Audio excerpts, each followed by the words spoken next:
Bem-vindos ao nosso estudo bíblico da Igreja Batista Pioneira de Santa Helena. Este é o penúltimo estudo bíblico no Sermão da Montanha e eu te convido a abrir a sua Bíblia comigo no Evangelho de Mateus, o capítulo de número 7, versículos 21 a 23.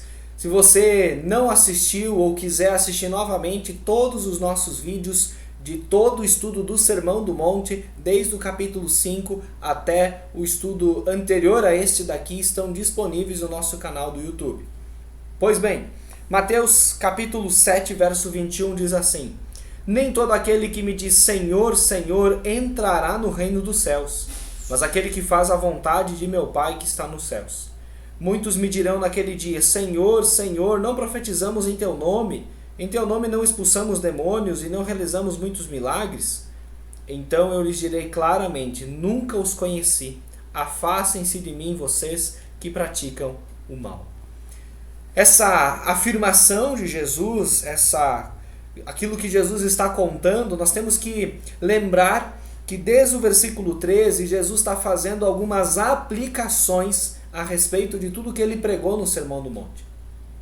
E aí Jesus está aqui trazendo uma das palavras, de acordo com Martin Lloyd-Jones, que é o autor de onde nós retiramos muitas informações para o nosso estudo. Ele diz que essas são as palavras mais solenes já proferidas. São palavras dirigidas a homens e mulheres que têm a consciência do fato de que terão de comparecer diante de Deus no dia do julgamento final. O propósito nesse texto, para mim e para você, é de abrir os nossos olhos para o terrível perigo do auto-engano e da auto-ilusão.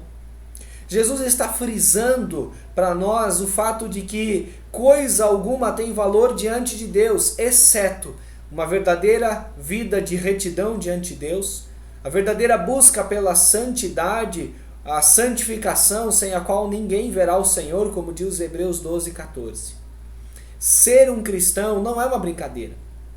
Ser um cristão não é apenas um passatempo para as nossas vidas. Ser um cristão consiste em uma questão de crer em verdades sobre Jesus, ter Ele como Senhor e Salvador das nossas vidas, é confiar nele, é nos colocarmos na dependência dele e colocar na dependência de Cristo todas as nossas coisas, confiando nele.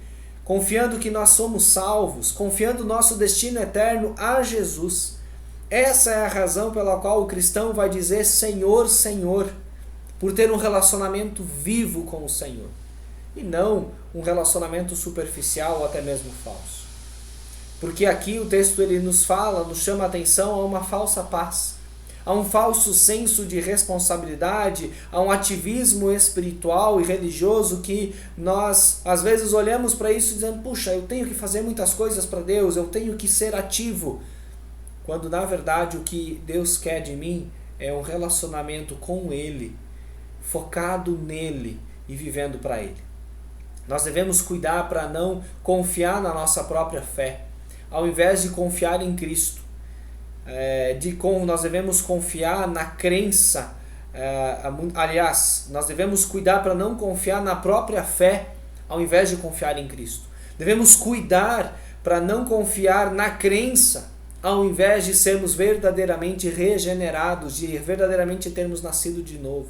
Tem pessoas que acreditam em determinadas coisas tanto que não importa as outras coisas, mas elas acreditam nisso. Elas acreditam que determinada informação é verdadeira e vivem as suas vidas a partir disso. Mas olha o que o apóstolo Paulo fala em Filipenses capítulo 1, versículo 15. É verdade que alguns pregam a Cristo por inveja e rivalidade, mas outros o fazem de boa vontade. Nós precisamos ter cuidado de que viver para Cristo, pregar a Cristo, deve ser de verdade nas nossas vidas e não com falsidade, não com interesses errados. Nós devemos nos atentar muito para isso. Mateus capítulo 24, versículo 24, Jesus diz, pois aparecerão falsos cristos e falsos profetas que realizarão grandes sinais e maravilhas para, se possível, até enganar os eleitos. Nós temos que cuidar com o auto-engano. Nós temos que cuidar para não sermos enganados e iludidos por falsos cristãos ao nosso redor e para, primeiramente, eu e você não sermos falsos cristãos.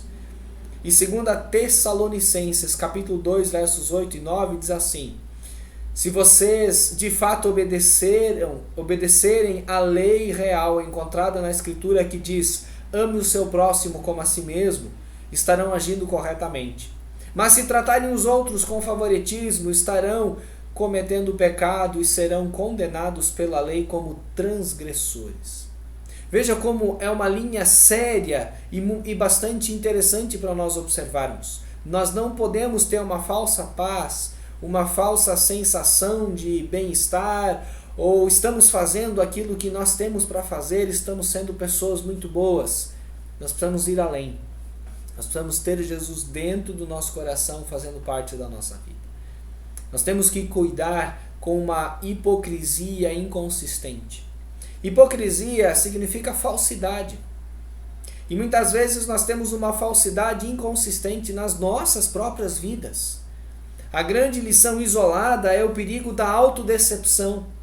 Nós nos decepcionamos com tantas situações. E aqui há um reforço para os cristãos que devem viver a vida inteira à luz daquele dia que está por vir. Nós devemos viver o hoje pensando que hoje ou amanhã Jesus pode vir para nos buscar. É essa iminência que deve estar na nossa vida. No Evangelho de Lucas, capítulo 16, o versículo 15, ele lhes disse: vocês são os que se justificam a si mesmos aos olhos dos homens, mas Deus conhece os corações de vocês. Aquilo que tem muito valor entre os homens é detestável aos olhos de Deus. Aquilo que às vezes nós valorizamos, as nossas atividades, até mesmo a religiosidade, ela não tem tanto valor assim para Deus. As obras testemunham que nós somos cristãos, mas as obras não nos salvam. A religião é o que nos liga até Deus, mas a religião não salva. Nós precisamos de Jesus. Não se enganem, em 1 Coríntios 3, verso 18. Não se enganem. Se algum de vocês pensa que é sábio segundo os padrões desta era, deve tornar-se louco, para que então se torne sábio. Veja como é sério e há um padrão de seriedade contido nesses textos. A questão é que o cristianismo consiste em uma vida a ser vivida, e a vida de Deus na alma de cada ser humano.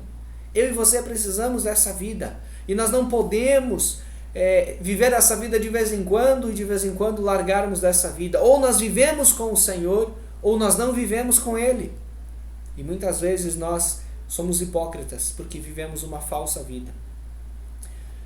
Mas também, 2 Pedro capítulo 1, verso 4, diz: por intermédio destas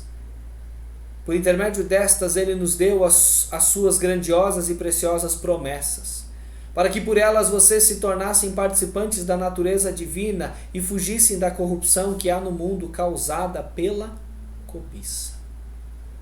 Meus queridos, nós muitas vezes vivemos as coisas do mundo olhando mais atentamente para elas e esquecemos da nossa espiritualidade de olhar para as coisas do alto, as coisas do Senhor. Por mais que uma pessoa possa dizer que acredita em Jesus, se a sua vida é habitual e persistentemente pecaminosa, então essa pessoa simplesmente não é cristã. Vou ler de novo, vou falar de novo para você. Por mais que uma pessoa possa dizer que acredita em Jesus, se a sua vida é habitual e de forma persistente pecaminosa, então essa pessoa simplesmente não é uma cristã. O que nós precisamos fazer então é nos examinarmos. E aqui cabe a nós um processo sincero, que pode ser doloroso e desagradável, mas que precisa ser feito. Essa é a única maneira de termos a verdadeira segurança cristã. Nós precisamos examinar a nós mesmos. Pedir que o Senhor, através do Espírito Santo, nos mostre o que nós realmente precisamos mudar. Para não chegarmos lá no céu um dia e dizer: Senhor, Senhor, mas nós não vamos ser reconhecidos por Ele. Talvez fizemos muitas coisas, mas não vamos ser reconhecidos pelo Senhor. Nós precisamos ter o cuidado de não negligenciarmos a nossa vida espiritual, que nós podemos muitas vezes descobrir no fim que nós estávamos vivendo para nós mesmos e para as nossas próprias atividades. O que nós precisamos fazer então é nos examinarmos. um processo sincero, um processo que pode mexer muito conosco, mas é essencial. Se nós vivemos em função das nossas atividades, com base nos nossos próprios esforços, nós vivemos ocupados demais e nós caminhamos para uma autoilusão. Enganados estaremos e distantes do Senhor. E às vezes estamos dentro da casa de Deus, estamos fazendo coisas para Deus, organizando programas, atividades, chamando pessoas, mas nós não estamos, se não estivermos vivendo corretamente com Deus, nós estamos sendo hipócritas, vivendo um cristianismo falso. Foi mais ou menos isso, e nesse sentido que o rei Saul, lá no Antigo Testamento, essa história está em 1 Samuel capítulo 15, ele recebeu a ordem de Deus de ir conquistar uma cidade, mas Deus disse, olha, não pega nada, destrua tudo. Mas ele olhou para algumas ovelhas, para alguns animais, e ele pegou o melhor. Porque na sua mente ele pensou o seguinte, para argumentar com Deus, dizendo, olha, eu vou pegar o melhor para oferecer em sacrifício, em holocaustos para Deus. Eu vou oferecer isso lá no tabernáculo e Deus vai se agradar muito do melhor que eu estou trazendo daquele povo. Mas é claro que algumas coisas iam ficar para ele. Mas Deus não está interessado nos nossos sacrifícios, Ele quer a nossa vida. E Saul cobiçou aquelas coisas e usou um argumento falso. E a partir daquele momento Deus disse, você não vai mais ser rei. A sua linhagem não vai mais continuar como rei. E aí então, mais adiante vai surgir Davi na história que se torna o novo rei. Saul, ele até mesmo disse, sim, eu sei que eu errei, mas eu pensei que seria bom se eu agisse dessa maneira. Quantas vezes eu e você dizemos, sim, puxa vida, Deus, eu errei, eu fiz uma coisa errada, mas eu achei que seria bom. Quando nós agimos assim, sabendo que algo que nós vamos fazer pode dar errado, pode ser pecado, nós não devemos agir dessa forma, nós devemos fugir disso, sair dessa situação. Saul tentou justificar a sua desobediência mediante algum resultado que essa desobediência pudesse produzir. E em 1 Samuel capítulo 15, versículo 22, o profeta Samuel, ele responde dizendo, acaso tem o Senhor tanto prazer em holocaustos e em sacrifícios, quanto em que se obedeça a sua palavra? A obediência é melhor do que o sacrifício, e a submissão é melhor do que a gordura de carneiros. É melhor ser submisso a Deus, é melhor ser obediente a Deus do que fazer sacrifícios pessoais. Nós precisamos tomar consciência de que aquilo que Deus quer é o que a Bíblia chama de nosso coração. Ele quer a nossa disposição interior. Ele quer a nossa submissão. Ele não deseja ver meramente a nossa profissão de fé, o nosso zelo, o nosso fervor, as nossas boas obras ou qualquer coisa. Ele quer a minha vida por completo. A sua vida, Ele quer a nós. Deus não quer as nossas oferendas, nem os nossos sacrifícios, Ele quer a nossa obediência. E por fim, aqui existem sinais claros de autoilusão. 1 João capítulo 3, versículo 3 diz, todo aquele que nele tem essa esperança purifica-se a si mesmo, assim como ele, Jesus, é puro. O fato é que ninguém pode purificar-se a si mesmo sem primeiro se examinar. Novamente, nós precisamos nos examinar. Nós precisamos reconhecer se estamos fazendo coisas para o Senhor por aparência ou de forma sincera nós estamos servindo ao Senhor com todo o nosso coração, com toda a nossa alma, com toda a nossa vida. A autoilusão, ela se torna uma realidade porque as pessoas supõem que enquanto estiverem atuantes dentro do empreendedorismo cristão, isso é cristianismo e na verdade não é. Mas o interesse muitas vezes está na atividade, na organização que essas pessoas pertencem e não no Salvador e não no relacionamento sincero com Ele. Essas pessoas estão autoiludidas. Por isso, preste muita atenção com alguns cuidados, alguns perigos que nós devemos ter cuidado. Devemos cuidar com o perigo de defender a fé sem defender a Cristo. Fé todos nós temos, mas nem sempre a nossa fé está em Cristo. Devemos cuidar com o perigo de estudar teologia sem conhecer a Cristo como Salvador. Devemos ter o cuidado com o perigo de fazer coisas para suprir necessidades diferentes daquilo que o Evangelho nos propõe. Nós devemos ter o cuidado com o perigo de nos aproximar da Bíblia como apenas uma atividade intelectual e não espiritual. Ler de forma mecânica, ler apenas por conhecimento, para me tornar uma melhor pessoa, isso até pode acontecer, mas não é o que Deus quer. Ele quer me ensinar, Ele quer que eu seja instruído, Ele quer que eu seja capaz. Ele quer me tornar alguém apto para todas as coisas. Ele quer que eu cresça espiritualmente através desse livro. Nós devemos cuidar com o perigo de nos escondermos atrás da graça sem a salvação. Ou até mesmo usando a graça como desculpa para continuar pecando. Nós temos que ter cuidado com a autoilusão. E finalizando, Filipenses capítulo 3, versículo 10, o apóstolo Paulo diz: quero conhecer a Cristo, o poder da sua ressurreição e a participação em seus sofrimentos, tornando-me como Ele em sua morte. Eu devo ter o desejo de ser como Cristo, de me colocar à disposição de Deus como Cristo, de amar as pessoas como Cristo, de ter interesse nas questões ao meu redor como Jesus teve. Essa deve ser a condição para poder chamá-lo de Senhor, Senhor, e ser então reconhecido por Ele.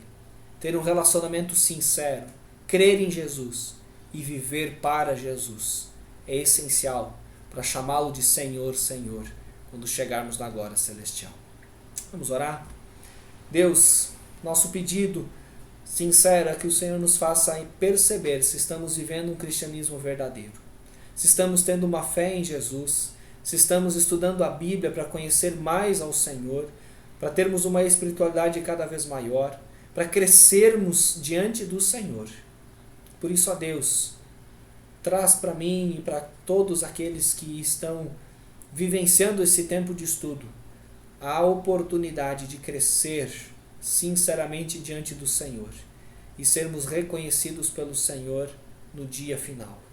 Assim eu oro, agradecido em nome de Jesus. Amém e amém.